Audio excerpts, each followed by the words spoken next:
Hello, children. I am going to be telling you a story, and as I am telling this story, I am going to be using my magic so that you all have vivid imaginations. And then you will fall asleep. And after you fall asleep, I'm going to eat you. I mean, you will all have pleasant dreams. I'm just going to begin, shall we? This story is called The WayWard Princess. A certain king believed that what he had been taught and what he believed was right. In many ways, he was just a man, but he was one whose ideas were limited. One day, he said to his 3 daughters, "All that I have is yours, or will be yours. Through me, you obtained your life. It is my will which determines your future, and hence determines your fate." Dutifully, and quite persuaded of the truth of this, 2 of the girls agreed. The 3rd daughter, however, said, "Although my position demands that I be obedient to the laws, I cannot believe that my fate must always be determined by your opinions." "We shall see about that," said the king. He ordered her to be imprisoned in a small cell, where she anguished for years.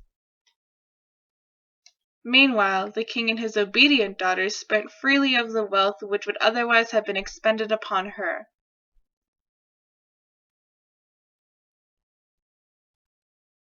The king said to himself, "This girl lies in prison not by her own will, but by mine. This proves sufficiently for any logical mind that it is my will, not hers, which is determining her fate." The people of the country, hearing of their princess's situation, said to one another, "She must have done or said something very wrong for a monarch with whom we find no fault to treat his own flesh and blood so." For they had not arrived at the point where they felt the need to dispute the king's assumption of rightness in everything. From time to time the king visited the girl. Although she was pale and weakened from her imprisonment, she refused to change her attitude. Finally, the king's patience came to an end. "Your continued defiance," he said to her, "will only annoy me further and seem to weaken my rights. If you stay within my realms, I could kill you. But I am merciful. I therefore banish you into the wilderness adjoining my territory. This is a wilderness inhabited only by wild beasts and such eccentric outcasts who cannot survive in our rational society. There you will soon discover whether you can have an existence apart from your family, and if you can, whether you prefer it to ours." His decree was at once obeyed, and she was conveyed to the borders of the kingdom. The princess found herself set loose in a wild land which bore little resemblance to the sheltered surroundings of her upbringing. But soon she learned that a cave would serve for a house.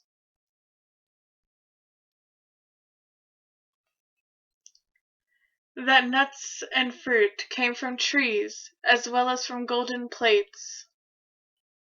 That warmth came from the sun.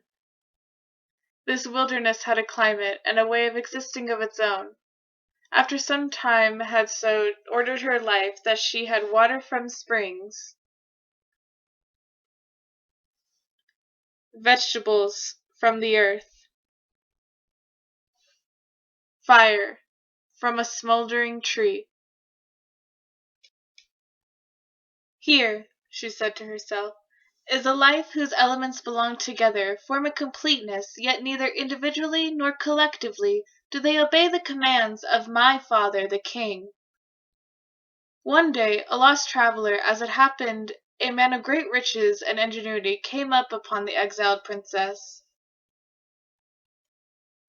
fell in love with her, and took her back to his own country, where they were married. After a space of time, the two decided to return to the wilderness, where they built a huge and prosperous city, where their wisdom, resources, and faith were expressed to their fullest possible extent.